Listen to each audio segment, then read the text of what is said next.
সকাল সকাল দেখো এই যে বানাবো কি দুধ চা। হাই হাই হাই, সরগুলো সব পড়ে গেল। দেখো দেখো, দুধ যেমন উতলাচ্ছে, আমার বরের ভালোবাসা তেমন না উতলে উতলে উঠছে, উতলে উতলে উঠছে। দেখবা কেন বললাম এই কথা, দেখো। আজকে তুমি কি দুধ দিয়ে চা খাচ্ছ? গরুর দুধ। অন্যদিন কি দুধ দিয়ে চা খাও? আমুল দুধ। আমুল দুধ।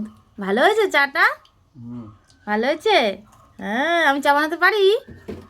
হ্যাঁ, দেখো এক কোটো বিস্কুট চা দিয়ে খেতে খেতে শেষ করে ফেললো। হ্যাঁ, কিন্তু গায়ে খাও মার মতন পারে না। আমার মা ভালো চা বানায়, আমি চা বানাতে পারি না, তাই তো? তুমি মনে হয় বদনাম করছো? না না, মার মতন পারে না বলছি। তাই বলছি, স্বামী হয়ে বোর বদনাম করছো?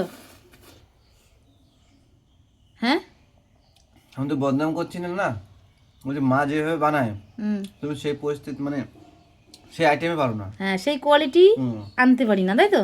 আচ্ছা, তো যাই হোক, এই দেখো দুধ চা খাচ্ছে। ওনাকে, এই বাবুকে 1 গ্লাস করে, মানে 1 মগ মতো এই যে চা দেওয়া আর লাগে। ওই হাড়িতে আছে গরুর দুধ। হ্যাঁ, আর দুধু খেয়ে কাজে যায়, এই যে দুধু খেয়ে কাজে যায়, তাই তো? হ্যাঁ, দুধু খেয়ে কাজে যাও তুমি? তুমি দুধু খাও? হ্যাঁ, গরু দুধ খেতে ভালো লাগে? 2-3 কাপ খাওয়া কালকে। কালকে খাওয়া গেছে 2-3 কাপ? ও গরু দুধু খেতে খুব ভালো লাগে। ঠিক আছে, তাই জন্য যাই। আর আমার এই দেখো চাটা এই যে ঠান্ডা হচ্ছে, বক বক করি তো বেশি, তাই জন্য ঠান্ডা হয়ে যাচ্ছে। বেশি বক বক না করে চাটা খেয়ে নিই, তারপর তোমাদের সাথে গল্প করি, কেমন? টাটা।